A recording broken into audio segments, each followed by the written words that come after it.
Pertanyaan semua investor retail di Indonesia, sebenarnya bandar saham itu ada nggak sih? Dan kalau ada pun, siapa sih sebenarnya bandar-bandar saham ini? Di sini gue akan bahas tentang sisi gelap dari dunia saham yang kalian nggak akan ketemu di tempat lain. Karena ini semua yang gue akan ceritakan di video kali ini itu based on experience gue sendiri. Sebenarnya ini gue jujur, gue lumayan bertanya-tanya sama diri gue kenapa gue bikin video ini, dan akhirnya gue sampai ke konklusi bahwa retail di Indonesia harus tahu tentang kebenaran yang ada di pasar modal Indonesia. Jadi gue sebenarnya sedikit lumayan takut ya dalam bikin video ini. Jadi mungkin sebelum kita bahas sisi gelap dunia saham, kita bahas dulu kenapa gue pribadi itu masuk ke dunia saham. Jadi kalian banyak yang udah tahu, gue mulai di saham itu di umur yang relatif muda ya, mungkin lebih muda dari sebagian besar orang. Gue sekarang umur 22 tahun dan gue udah sekitar 7 tahun di pasar modal. Jadi gue mulai itu tahun 2015, waktu gue masih di SMP, usia 15 tahun. Memang gue tahu gue sedikit sengklek ya di kepala, jadi gue memang mulai saham tuh awal. Kenapa? Karena ada yang tanya, oh ini dari orang tua lu ya bang, orang tua lu punya sekuritas ya? Enggak gitu ya, jadi orang tua gue nggak ada hubungannya.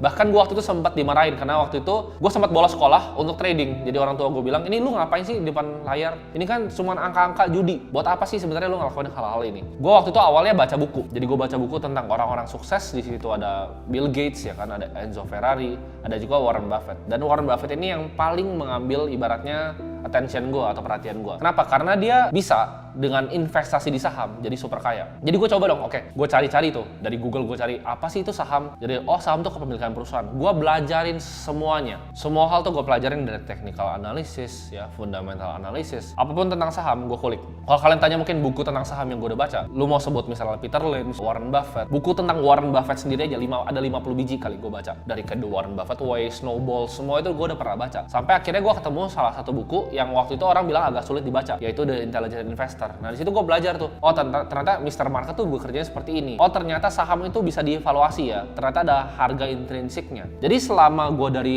2015, dari gue usia 15 tahun sampai gue 2020 ya, waktu sebelum COVID, gue tuh adalah investor fundamental garis keras. Bukannya gue nggak coba analisa secara teknikal dan lain-lain, gue coba ya analisa teknikal. Tapi yang paling stuck di gue adalah gue ngeliat saham itu adalah sebuah bisnis. Jadi itu kepercayaan yang gue punya sampai tahun 2020. Waktu itu gue awal mulai bikin konten di YouTube, gue mulai bikin konten juga di TikTok mengenai saham. Kalau kalian tahu, gue waktu itu masih pakai baju kutang ya, ngajarin tentang price to earning ratio ya, price to book ratio. Seiring portfolio gue mulai besar dan gue mulai punya ibaratnya followers, di situ gue banyak mulai ketemu beberapa orang yang di dalam pasar modal. Karena waktu itu gue ngelihat pasar modal tuh dari luar, mungkin kayak kalian. Jadi gue nggak pernah berinteraksi langsung dengan analis dari sekuritas, gue nggak pernah berinteraksi langsung sama bos-bosnya bahkan yang punya sekuritas, sama direktur-direktur aset management. Gue waktu itu nggak pernah ketemu. Tapi begitu gue ketemu ibaratnya naga-naga di pasar modal ini, jadi banyak persepsi gue justru yang berubah tentang pasar modal Indonesia. Contoh yang sederhana, misalnya tentang analisa teknikal yang dulu gue percaya banget, kayak misalnya, oh gue akan selalu cari tuh kira-kira support resistance di mana, gue bisa buy on breakout di mana. Tapi gue lihatnya sekarang, technical tuh malah digunakan oleh yang disebut bandar ini untuk mengelabui retail. Maksudnya apa? Mereka jadi tahu retail tuh gambar garis di mana dan mereka kerjanya di mana. Justru mereka pakai tapi untuk ngelihat retail tuh pasangnya di mana dan cara mikir retail tuh seperti apa. Itu contoh hal-hal yang gue pelajarin. Nah, gue percaya waktu itu bahwa on a long period of time ya, saham itu akan selalu balik ke intrinsic value-nya. Sebenarnya gue masih percaya sampai sekarang. Tapi di beberapa saham doang dan di market yang efficient. Maksudnya apa? Jadi kita tahu teori Eugene Fama, yaitu efficient market hypothesis. Bahwa di hipotesa ini disebutkan ya, bahwa pelaku pasar itu adalah orang-orang yang rasional dan harga pasar itu merefleksikan dengan semua berita yang ada di saat ini. Jadi ibaratnya nggak mungkin untuk kita bisa ketemu saham yang diskon. Tapi kita tahu di prakteknya, hipotesa ini apalagi di Indonesia, mungkin kalau kalian tanya sama semua fund manager di Indonesia dan semua orang yang main saham cukup lama di Indonesia, saham di Indonesia itu sangat tidak efisien. Jauh lah dari orang bilang EMH, efficient market hypothesis. Kenapa? Karena banyak banget ibaratnya individual yang mendapatkan informasi jauh lebih awal dibanding kita investor retail. Banyak yang udah tahu, oke, saham A nih mau corporate action tanggal sekian, mau right issue-nya sekian di tanggal sekian. Sebelum retail tuh dapat informasinya, sebelum muncul tuh di RTI corporate action, orang udah banyak yang tahu duluan. Yang dapat informasi dibilangnya A1. Yang paling penting gue pelajari selama ini di saham itu adalah dua. Satu adalah uangnya masuk, money flow, dan yang kedua adalah kepentingan dari emiten tersebut. Contohnya ada kepentingan politik dan lain-lain, tapi itu mungkin gue nggak bisa bahas ya di video kali ini. Nah, hal-hal seperti ini kalau bisa di luar negeri, ini juga sebenarnya di Indonesia ada hukumnya di pasar modal, itu disebut dengan insider trading, di mana dapat informasi lebih dulu tentang perusahaan tuh mau ngapain dan memanfaatkan justru informasi itu untuk melakukan trade ya. Jadi kalau misalnya kalian kerja di sekuritas, kalian tuh nggak bisa main cuman beli saham kayak kita biasa gitu. Kalian mesti report ke atasan kalian. Nah makanya dilakuin sama orang-orang di sekuritas, mereka pakai friends and family, jadi pakai nama mamanya, nama adiknya untuk transaksi jual beli saham. Dan itu di Indonesia adalah hal yang lumrah. Sedangkan kalau di luar negeri, itu tuh sangat diregulasi ketat oleh SEC ya, Securities and Exchange Commission. Jadi itu sangat diawasin dan itu bisa dikenain insider trading dan banyak hedge fund yang udah kena. Contohnya seperti SIC Capitalnya Stephen Cohen berubah jadi family office karena pernah kena charge insider trading. Jadi divine luar biasa besar. Indonesia itu nggak punya SEC dia, sebenarnya punya, namanya OJK. Kita bisa lihat ada yang bisa pamendam secara sosial media, ini jarang loh. Hampir jarang terjadi sebenarnya di US, apalagi di pasar modal. Yaitu kalian bisa pamendam suatu saham ya dengan memanfaatkan retail untuk buangin barang kalian. Di sini gua akan definisikan saham sebagai barang ya. Karena biasa orang-orang market ngomong saham itu barang. Hal ini bisa terjadi kenapa? Karena banyak investor bodoh di Indonesia. Dengan bikin buku di Gramedia kalian bisa langsung pamendam retail. Mungkin banyak dari teman-teman yang sempat ngomong, "Oh, lu pom-pom saham itu." Gua misalnya kemarin bilang di video gua kan, gue cara investasi saham dengan 10 juta, ada yang bilang, "Wah, lu pom-pom Bank BRI." Itu gimana cara dipom-pomnya? Kalian tuh punya miskonsepsi yang salah tentang kata-kata pom-pom. Jadi pom-pom itu sebenarnya bukan naikin harga saham. Ini yang kalian selalu salah. Kalian selalu kira pom-pom itu artinya gue suruh lu beli harganya naik, sahamnya udah gue cuan. Enggak. Untuk naikin harga saham, let's say kita cari yang biasa di pom-pom lah ya. Kalau BRI kan susah pom-pomnya, market cap-nya ratusan triliun. Biasanya di pom-pom tuh 200-300 miliar. Kalau tanya gue pribadi, untuk naikin saham 200-300 miliar, itu gue pakai duit gue sendiri udah cukup. Gue nggak perlu kalian untuk beli sahamnya, gue beli sendiri sahamnya naik. Tapi pertanyaannya apa? Kalau gue punya barang, ya kan? Gue punya barang nih, sahamnya naik. Ibaratnya gue udah izin ya sama emitennya. Gue beli nih, sahamnya naik ya kan? Kadang kan biasa sahamnya 200-300 miliar market cap-nya, itu nggak liquid sahamnya. Ya bid offer-nya tipis. Gue beli nih, sahamnya naik. Problemnya apa? Gue nggak bisa jualan barangnya, gitu. Karena tipis bid offer-nya. Jadi yang gue perlu apa? Gue pom-pom, ya. Gue pom-pom untuk kalian beli di harga yang udah gue naikin. Jadi pom-pom itu bukan beli pas naik. Tapi pom-pom itu gue udah naikin dulu, baru gue suruh kalian beli. Jadi kalian tuh exit liquidity-nya. Jadi gue buang barangnya ke kalian. Itu baru definisi dari pom-pom. Nah, ini banyak banget yang dilakukan sama influencer sebenarnya di Indonesia. Nah, makin gue terjun ke dalam dunia di capital market ini, semakin gelap ibaratnya dunia yang gue lihat. Jadi cara permainannya, ya. Banyak retail yang salah masuk ke permainan ini ya dengan tanpa ilmu, ngira ini adalah permainan yang adil. Tapi gue akan kasih tahu kalian di sini, permainan di pasar modal tuh tidak adil untuk retail. Saham itu ya, gue kasih analogi, mungkin yang paling gampang kalian ngerti adalah kayak kita main pingpong sama kaca. Kalian main pingpong pakai kaca tapi ngeliat diri kalian sendiri. Tapi di belakangnya, jadi kaca itu bisa tembus gitu ya, bisa tetap main ya. Belakangnya itu adalah orang yang kalian nggak tahu siapa lawannya. Kalian cuma bisa lihat diri kalian sendiri di kaca, tapi kalian nggak bisa lihat belakangnya itu siapa. Itu kayak kalian buka sekuritas kalian dan mulai trading. Jadi yang buat bilangnya scalping itu gampang dan lain-lain, hati-hati. Karena banyak yang sebenarnya ngajarin scalping, tapi sebenarnya itu adalah kerjasama dengan sekuritas atau dibuat sama sekuritas gitu. Di belakang meja pingpong tadi itu bisa aja robot ya kan. Misal kita main pingpong deh, bisa aja robot ya kan, bisa aja juara dunia gitu. Dan kalian bisa dibantai gitu kalau dapatnya juara dunia. Tapi bisa aja orang kayak kalian lagi yang sama-sama bodoh, sama-sama nggak ngerti apa-apa. Jadi itu sebenarnya analogi paling baik kalau gue jelasin tentang main saham. Ini gue kasih contoh aja ya, gimana caranya permainannya nggak adil. Kalau kita sekarang kan kita udah tahu, mata retail tuh semacam udah ditutup lah. Broker summary itu udah ditutup segala macam. Tapi uniknya gini, bandar itu bisa ngelihat saham lo apa. Jadi bandar tuh bisa ngelihat barang-barang lo apa, tapi lo nggak bisa ngelihat barangnya dia apa. Maksudnya apa? Kalau kalian tahu, saham itu kan ada DPS kan, daftar pemegang sahamnya. Kalau kalian beli agak gede, misalnya gue beli gede lah, misalnya 30M, 50M, Timothy Ronald tuh bakal muncul di DPS-nya. Jadi T+2 nanti bandar tuh bisa ngelihat barang gue. Oh ini dia beli nih, misalnya pakai Buana, pakai RF gitu. Jadi gue tuh bisa di tracking sama bandar. Nah, tapi kita nggak bisa ngelihat dia balik gitu. Jadi itu menurut gue permainannya nggak adil. Karena kita lihat saham itu sebenarnya adalah zero sum game. Banyak yang bilang misalnya contohnya saham itu sebenarnya kebutuhan kolektif. Tapi di sini gue bisa bilang secara jujur, ini gue nggak akan gue akan pernah ngomongin di publik. Tapi saham itu adalah zero sum game. Dimana kalau misalnya kalian untung di satu sisi, ada yang rugi. Ya, kayak tadi main pingpong, kalau ada yang menang, ada yang kalah. Jadi kalau di saham itu kan perangnya sama kan, kalian lihat order booknya itu.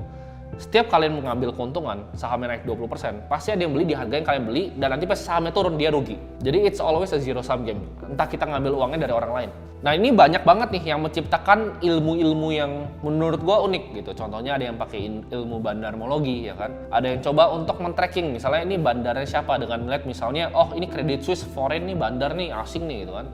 Terus ada yang bilang misalnya, oh kalau misalnya PD ya kan, Indo Premier itu adalah retail ya. Di sini gue bisa kasih tahu itu adalah cara yang sangat konyol. Kenapa? Karena bandar itu kalau kalian pernah tahu cara kerjanya, kalian nggak akan tahu cara tracking dia gimana. Kenapa? Karena sekuritasnya nggak satu. Jadi dia kalau akumulasi barang, contohnya. Jadi bandar itu suka akumulasi di saat barang itu masih illiquid ya. Jadi misalnya barang-barang bagus kayak Alto 2000, 3000, bandar tuh akumulasi. Nah akumulasi gimana caranya? Dia nggak bisa langsung beli kayak kita HK. Kenapa? Karena size-nya gede, ratusan sampai triliunan. Dia harus masuknya kecil-kecil. Ya, ini masuknya bisa prosesnya mingguan nih ngumpulin barangnya nih. Jadi itu bisa masuk pakai broker lain ya, di crossing sini masuk lagi pakai broker. Nggak mungkin kalian bisa tracking. Jadi nggak ada fungsinya sebenarnya kalian coba cari-cari bandar dengan cara kayak gitu karena ilmunya mereka tuh jauh gitu. Jadi kalian nggak akan bisa lah intinya tracking dengan cara begitu. Tapi bukan berarti itu ilmunya salah ya. Kalian tetap bisa pakai untuk ngelihat money flow-nya kemana. Karena money flow itu nggak akan bohong. Net buy dan net sell tuh nggak akan bohong. Pertanyaan paling besar ya, bandar itu sebenarnya siapa? Gue mungkin nggak bisa jawab di sini ya siapa bandar itu, tapi gue akan kasih hintnya. Ya. Bandar itu bandar terbesar dari suatu saham. Ini kalau di Indonesia ya adalah ownernya itu sendiri. Bingung nggak kalian? Bandar terbesar dari suatu saham itu justru owner emiten itu sendiri. Kenapa? Ini gue kasih contoh ya. Misalnya gue punya uang 20M nih ya. Gue punya uang 20M. Gue beli saham yang lagi tidur nih. Saham yang kayak market cap-nya 400-500M. Gue beli nih. Menurut kalian apa yang akan terjadi? Misalnya gue nggak izin sama ownernya. Gue bakal diguyur habis bos. Jadi gue beli nih 20M nih, naik kan harganya. Itu gue pasti diguyur sama emitennya. Ya duit gratis buat dia. Saham gue tidur dikasih 20M sama orang ya gue sikat lah barangnya. Itu tuh hal-hal yang terjadi. Jadi kalian tuh nggak bisa kalau bilang value investing ya cari barang-barang kecil. Kalian harus izin sama emitennya sebenarnya. Nah sebenarnya banyak contoh-contoh kayak itu yang masih beredar di bursa ya mungkin gue nggak bisa sebut. Tapi gue akan coba pakai contoh yang udah hilang aja. Contohnya kayak misalnya Hanson International, MIRX ya kan. Saham-sahamnya Beni Coro. Itu bandarnya siapa? Ya ownernya sendiri. Gitu. Bandar dari saham itu lah ya ownernya sendiri karena dia yang bisa tektok paling enak.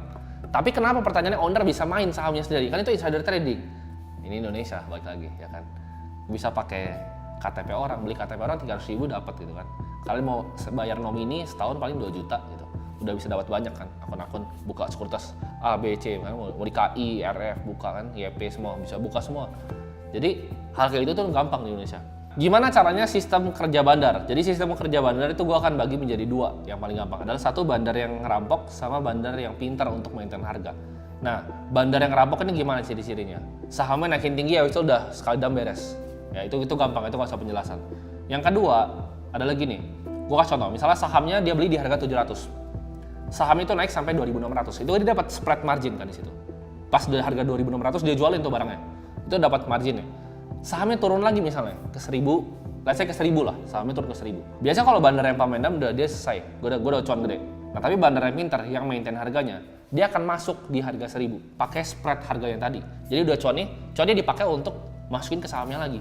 Nah tapi untuk naikin misalnya dari 1000 ke 3000, apakah dia butuh semua uangnya yang tadi dari 700 sampai 2600? Jawabannya enggak. Dia cukup beli sedikit-sedikit. Jadi dari 1000 sampai 1100, retail bakal ngikut ke 1300. 1300 dia masuk lagi. 1400 retail bakal ngikut lagi ya. Jadi cuma perlu pupuk kecil-kecil aja. Begitu sahamnya udah turun kan dia punya cuan gede, dia tinggal pupuknya kecil-kecil. Ya, jadi cara mainnya kayak gitu.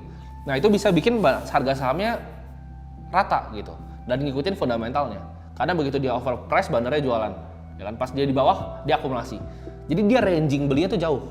Ranging belinya antara dia distribusi sama akumulasi itu jauh. Distribusi, akumulasi. Nah, ini yang kalian harus ngerti dalam money flow di saham. Fungsi kita tahu ini adalah apa? Untuk kita mengetahui kepentingan owner dari emitennya ya. Biasa karena kalau kita mau cari saham yang cuan, harus cari emiten ini kepentingannya apa. Nah kita kan tahu beberapa saham ya, kayak misalnya BCA, BRI, BNI gitu. Kita bisa invest untuk jangka panjang. Tapi untuk sebagian besar ya, mungkin 95% saham di Indonesia, itu kalian harus tahu money flow-nya seperti apa, kepentingannya apa. Jangan coba-coba main saham-saham small cap yang kalian nggak ngerti. Paling simple kita ngelihat, misalnya kalau misalnya contoh ya, maksudnya money flow itu apa? Kalau misalnya kita lihat saham nih masuk ke MSCI, malah biasanya turun kalau di Indonesia. Unik kan? MSCI padahal indeks dunia, di mana kalau misalnya orang secara pasif investing, misalnya beli di BlackRock, beli ETF kayak EIDO gitu kan, itu dia beli MSCI gitu, jadi beli basket of indeksnya Indonesia. Tapi uniknya saham Indo begitu masuk ke MSCI, biasa ada yang buang barang, yaitu bandar lokal. Jadi kalian cari misalnya kayak Arto gitu kan, Arto sampai masuk MSCI baru buang, ya kan? Misalnya ADMR nih, nanti misalnya mau masuk MSCI baru buang. Jadi caranya itu adalah kalian ngelihat ya, justru bandar ini mau jualannya di mana? Karena dia kalau misalnya dia pegang gede, dia nggak bisa jualan kayak gue bilang tadi. Pom-pom tuh butuh orang yang beli kan. Kalau udah dapat kayak MSCI, udah diambil sama asing, itu enak buangnya. Nah jadi sebenarnya pertanyaannya di Indonesia itu ngalahin indeks apakah susah itu? Ya enggak. Kalau kalian punya namanya black edge-nya ya. Jadi kalian punya informasi yang orang lain nggak punya. Tapi sebenarnya layaknya semua negara berkembang, ini adalah hal yang justru sebenarnya biasa aja dan lumrah. Walaupun sebenarnya kita main pingpong sama kaca, kita nggak tahu belakangnya siapa. Tapi sebenarnya tergantung kan, kita sendiri main pingpongnya sejago apa.